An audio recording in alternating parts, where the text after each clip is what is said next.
أشهد أن محمدا رسول الله.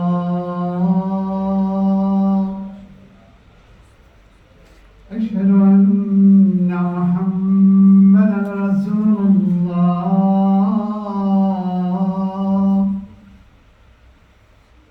حي على الصلاة.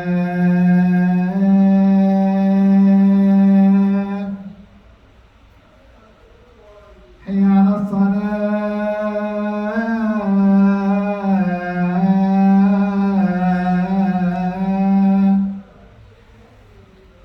حي على الفلاح.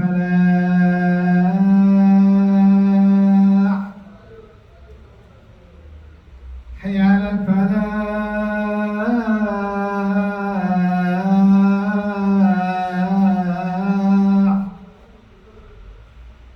الله أكبر الله أكبر. لا إله إلا الله. اللهم ربنا لك الحمد حتى ترضى، ولك الحمد عند رضيت، ولك الحمد على الرضا، ولك الحمد لا نحصي ثناء عليك أنت كما أثنيت على نفسك. أشهد أن لا إله إلا الله وحده لا شريك له، وأشهد أن سيدنا وحبيبنا محمدا عبده ورسوله. اللهم صل وسلم وبارك عليه وعلى آله وصحبه ومن اتبع هداه. يا أيها الذين آمنوا اتقوا الله حق تقاته ولا تموتن إلا وأنتم مسلمون. My dear brothers, today's khutbah is a continuation of the khutbah that we gave last week. I know that the second session last week heard about dealing with oppressive situations, but the first khutbah that was given last week was in relation to Sudan. And I might have to combine that first part with the second part today to put you in the picture. Sudan is a nation where the majority of its population are Muslims. Sudan is part of Sudan is part of the kingdom of Saba, the Queen of Sheba, who quickly became a Muslim, and she said that she submitted with Prophet Sulaiman, to Allah, the Lord of the worlds. So that's when they became Muslim. They found out about Islam and they became Muslim. Then move in history to a few hundred years later, and the Romans went into Sudan and they forced its population, or as many as they could, to adopt Christianity. A few decades later, the great Sahabi Amr ibn al-As, during the Khilafah of Umar ibn Khattab radiallahu anhu, went to the people of Sudan and liberated it, and the people of Sudan came back to Islam. And since that time, Islam was growing until the Western powers decided to go into Africa and pillage the continent, divide its people and take its resources. The Western powers made many campaigns into the African continent, as they did throughout the world, and now they dominate the world. Not only did they take the resources, but they also enslaved many people. There are different accounts, historical accounts. Only Allah subhanahu wa ta'ala knows the truth. But most of these accounts estimate that millions and millions, maybe even tens of millions, of African Muslims died during transportation to the new colonies. So they killed people and took resources and turned the richest continent on earth into the most poor continent, as they keep taking its resources, and they use these resources to prop up European economies.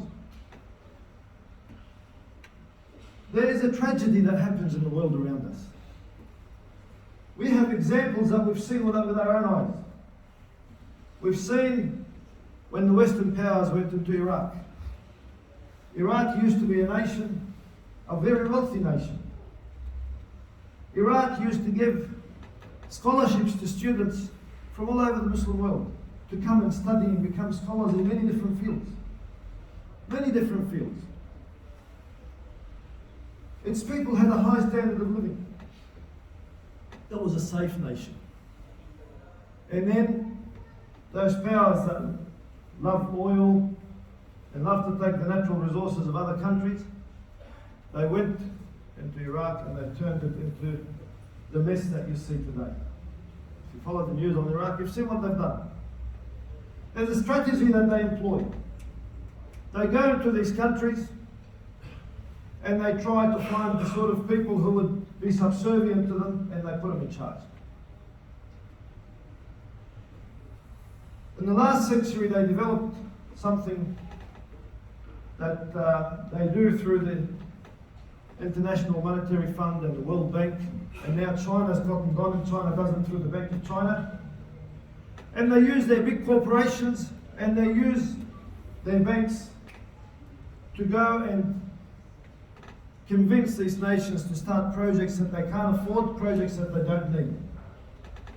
And if these nations have rulers who say no, then they'll try to agitate the population to topple them.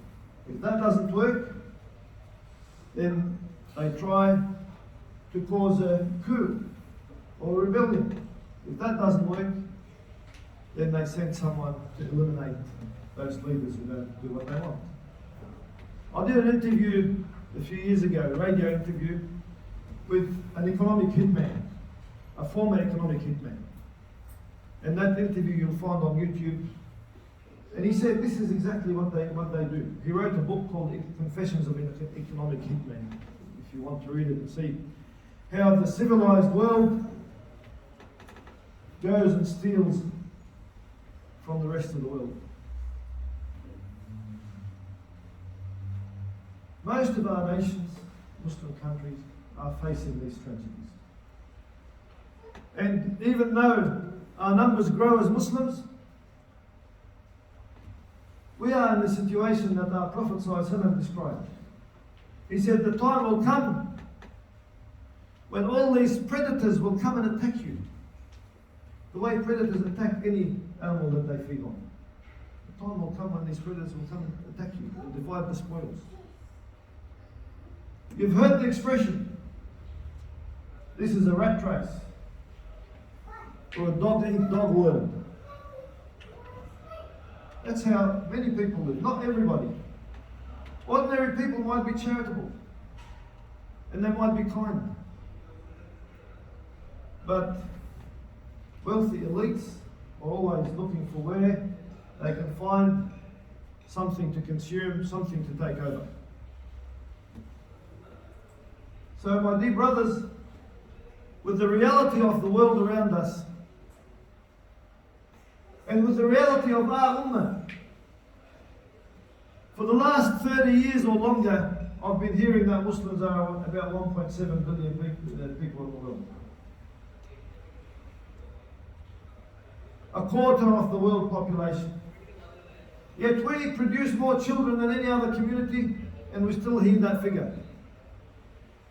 If we had proper census, I would estimate that we may be a lot more. Maybe more than a third of the human race. Yet a third of the human race is being controlled by a few wealthy elites. And I can't say that this country or that country, because those countries are not run by their people. Their people are also victims. If we look at the United States, the most powerful economy in the world, they've got 580,000 people living in the streets. If we look at France, 300,000 people living in the streets. If we look at the developing economy of China, yes, they produce a lot of millionaires, but they also have incredible poverty. And they've enslaved the Muslims of East Turkestan. and they put them in concentration camps, and they use them as slave labor in their factories. Most of the world that rejects Islam ends up exploiting people in the ugliest way possible. And Islam came to bring freedom to people. It came to make people enjoy their human dignity. Islam helps you take a stand and speak the truth with the confidence that Allah subhanahu wa ta'ala will look after you. A big difference between a world that will do anything for material resources and a world that seeks the pleasure of Allah subhanahu wa ta'ala. Our world should always be the world that seeks the pleasure of Allah. We don't do what the predators do. We protect ourselves, but we are saviors of the human family. We are saviors of the environment. If you genuinely believe in Allah, then you know that you have a role that fits into this world where you manage, but you don't overconsume, and you don't hoard, and you don't deprive. Big difference between our world and their world. So, my dear brothers, Sudan was known as the food basket of the world. It's got enough rich land to feed the entire world population many times over, to continually feed the world population. But it's got terrible roads, terrible transport. It suffers from flooding, seasonal flooding, and they don't have the means to adequately build what they need to manage the rainfall, all the rainfall, and the overflows.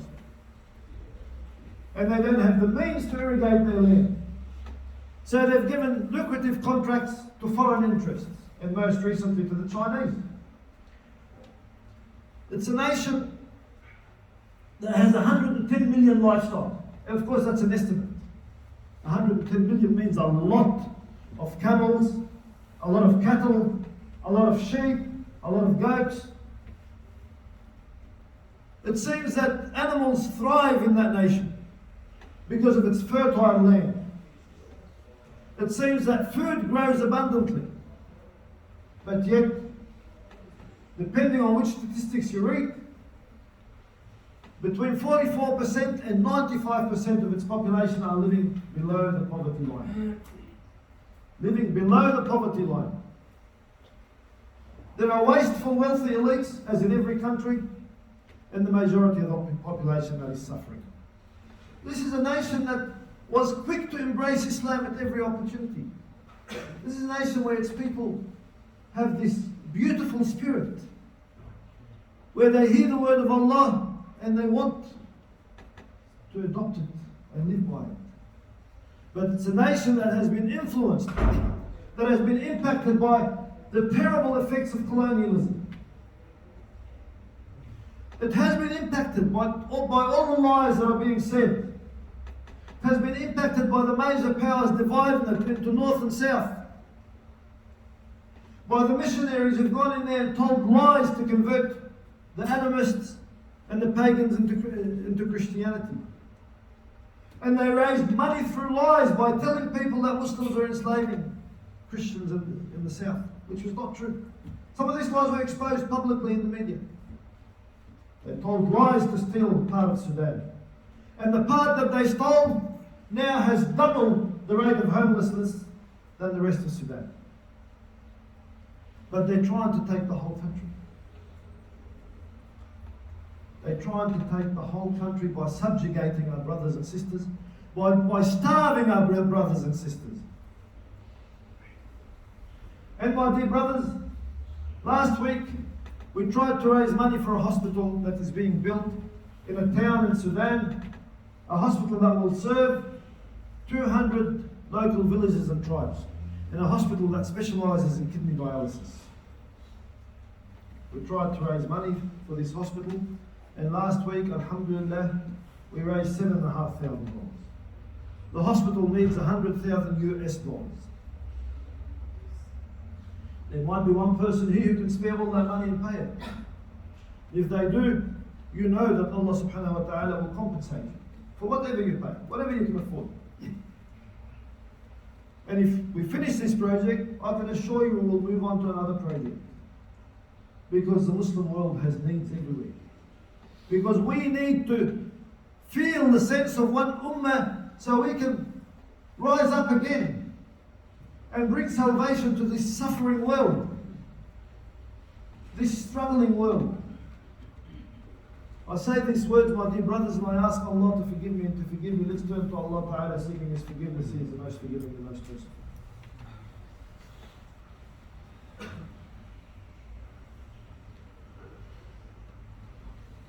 الحمد لله رب العالمين والصلاة والسلام على سيدنا محمد وعلى آله وصحبه أجمعين. أشهد أن لا إله إلا الله وحده لا شريك له وأشهد أن سيدنا وحبيبنا محمدا عبده ورسوله. اللهم صل وسلم وبارك عليه وعلى آله وصحبه ومن تبع هداه.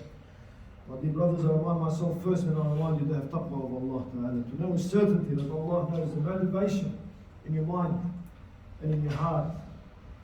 He knows your thoughts, He hears your words, and He sees your actions. My dear brothers, why are we in this state? Why are the Muslims in this state of weakness all over the world?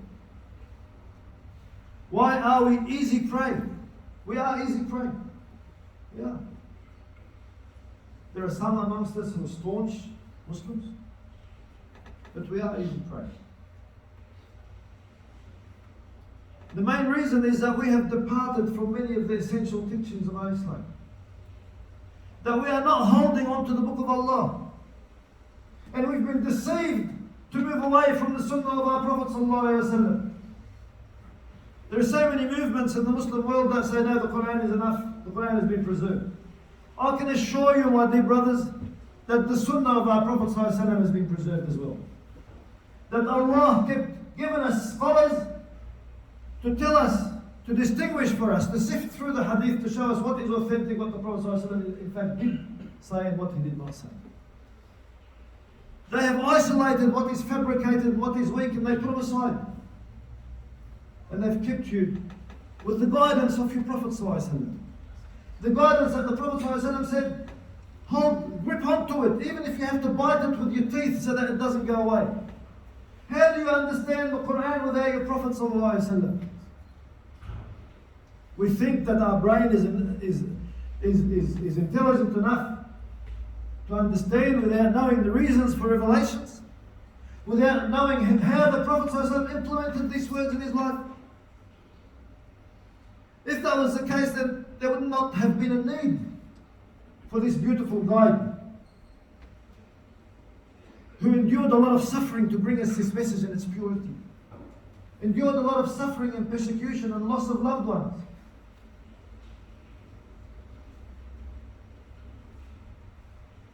The Sunnah of our Prophet ﷺ is part and parcel, an indivisible part of Islam. And Allah subhanahu wa ta'ala has told us, وَأَطِيعُوا اللَّهَ وَرَسُولُهُ. Obey Allah and His Messenger. Not just obey Allah, obey Allah and His Messenger. If you are true believers, وَأَطِيعُوا اللَّهَ وَرَسُولُهُ إِن كُنتُم مُؤْمِنِينَ. He says, whatever the Prophet ﷺ, whatever the Messenger brings you, take it. And if you want to know for certainty that Allah has protected it, you'll see the words of the Quran, where Allah subhanahu wa ta'ala says, فَسَيَكْفِيكَهُمُ اللَّهُ. Allah is enough to protect you from them. He's enough to protect your sunnah. He's enough to protect your message. He's enough to protect your words and teachings from all those people who want to try and corrupt them. وَاللَّهُ يَعْصِمُكَ مِنَ النَّاسِ. Allah will give you protection against the plots and schemes and the machinations of people. إِنَّا كَفَيْنَاكَ الْمُسْتَهْزِئِينَ. We will protect you against those who will make mockery of your message, those who will fabricate, those who will lie. We will protect you and protect your message from them. But my dear brothers, life is a test. When you hear something and you already know the beautiful character of your Prophet ﷺ, You know of his beautiful character.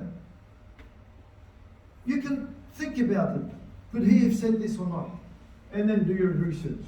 And then you will be able to find whether he did say it or didn't say it. And if he did say it, hold on to it. Hold on to it so that you do not deprive yourself of the keys to your own salvation, of the solution to your daily problems. My dear brothers, our situation in the world, throughout the world, Allah subhanahu wa ta'ala tells us about it. He says, وَلَنَبْلُوَنَّكُمْ بِشَيْءٍ مِّنَ الْخَوْفِ وَالْجُوعِ وَنَقْصٍ مِّنَ الْأَمْوَالِ وَالْأَنفُسِ وَالثَّمَرَاتِ وَبَشِّرِ الصَّابِرِينَ الَّذِينَ إِذَا أَصَابَتْهُمْ مُصِيبَةٌ قَالُوا إِنَّا لِلَّهِ وَإِنَّا إِلَيْهِ رَاجِعُونَ. We will afflict you.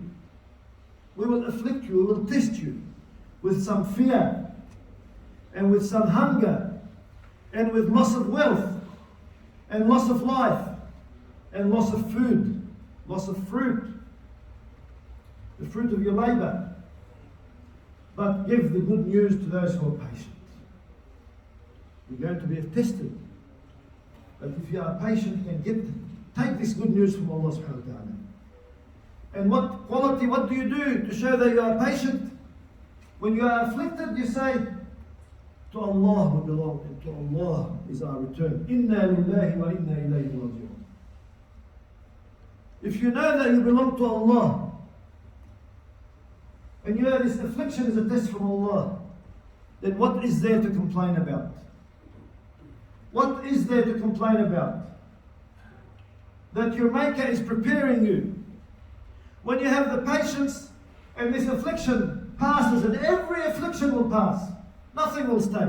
Because Allah promises you that every hardship has many solutions. It says, فَإِنَّ مَعَ الْعُسْرِ يُسْرًا إِنَّ مَعَ الْعُسْرِ يُسْرًا.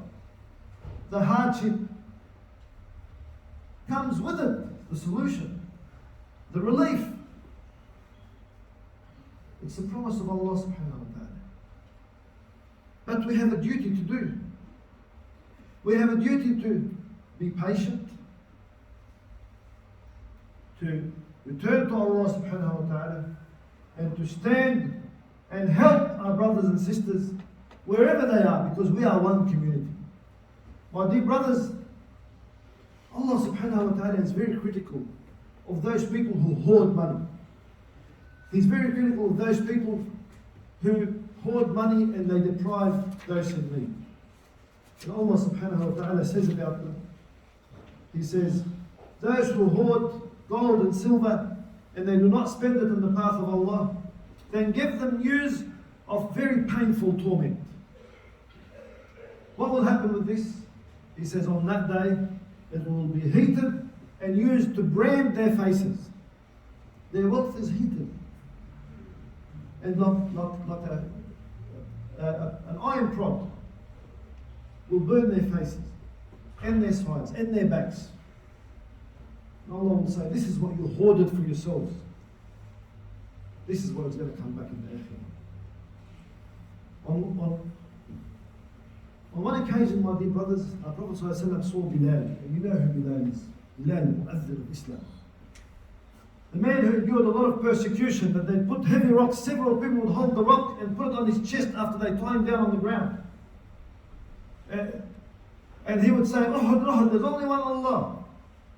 No matter what torture and persecution they did, he would never wave or falter or say anything except that Allah is one. Until Abu Bakr radiallahu anhu was able to buy his freedom and liberate him. After a lot of punishment, after a lot of persecution, after a lot of torture by the unbelievers. The Prophet ﷺ saw that he had collected a bundle of dates, a bunch of dates. And he said, what is this, Bilal? Criticizing. Bilal said, I've put it aside so that if when you visit me, I can offer you something to eat, you and your guests. The Prophet ﷺ said, don't you fear that this will burn in hell and that you will get the fumes from what you have put aside? He said, spend, O Bilal, and do not fear. Do not fear that the one who has the throne that encompasses the heavens and the earth will deprive you. He will not deprive you. Spend. Now we have brothers and sisters who are poor and in need, who have been impoverished by forces beyond their control.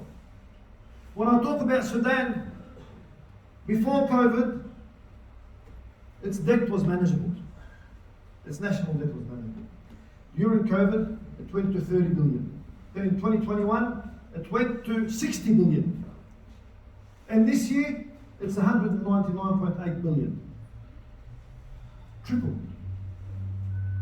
Some estimates say that within the next few years, it might reach $700-800 billion.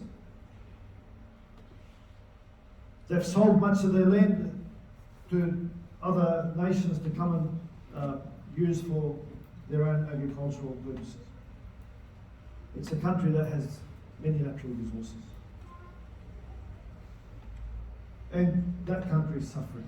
They can't even build this hospital that will service 200 different communities, 200 different villages, towns and tribes.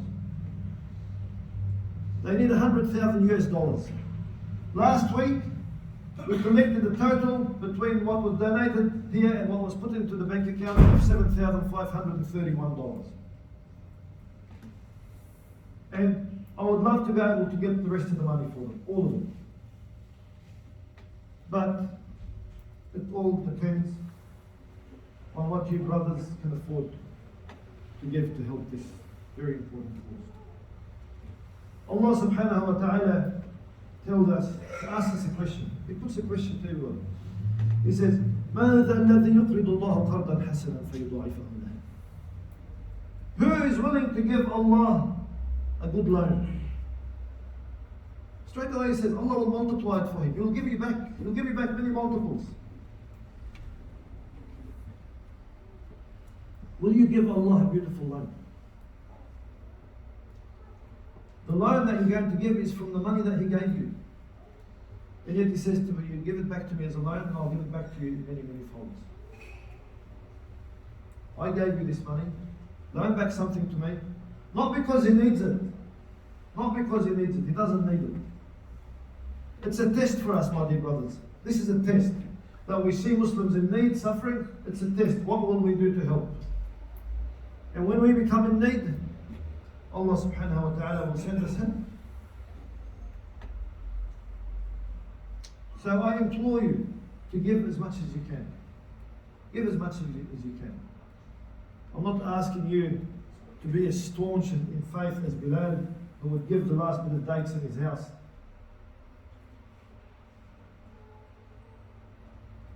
And we know that many of us, we have so much food that we throw out while it's used by date, sometimes even before. And we shouldn't. We shouldn't be so wasteful. We should not hold it. But we have so many opportunities to help and put something aside for our akhirah. Put something in the hand of Allah subhanahu wa ta'ala so that He can give you a blessing in your life, and He will give you a blessing in the life of your loved ones. My dear brothers, I say these words and I turn to Allah subhanahu wa ta'ala with dua. Allah is the one who improves our condition. اللهم ربنا لك الحمد حمدا كثيرا طيبا مباركا فيه. اللهم صل وسلم وبارك على سيدنا محمد وعلى اله وصحبه اجمعين.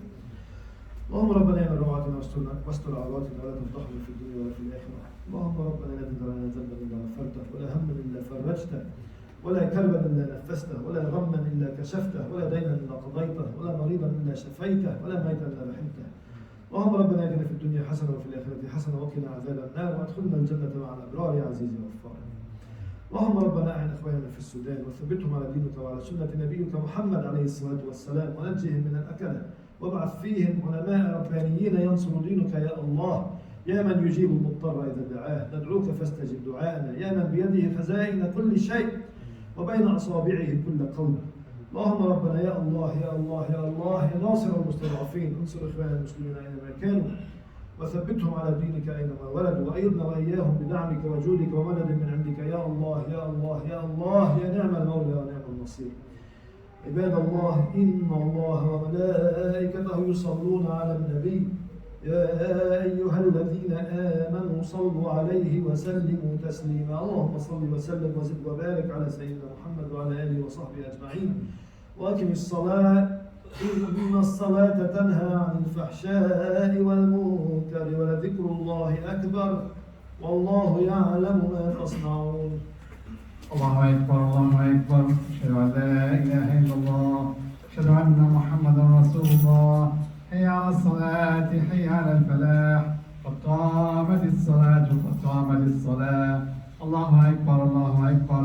لا إله إلا الله. Brothers, just before I hand over to Haj Sharif to lead, because I led the previous Jum'ah, there's a flyer outside that has account numbers and Western Union details and phone numbers. If you want to check, if you want to give, please take one and give it to your friends. There's only 35 of them, or maybe 36.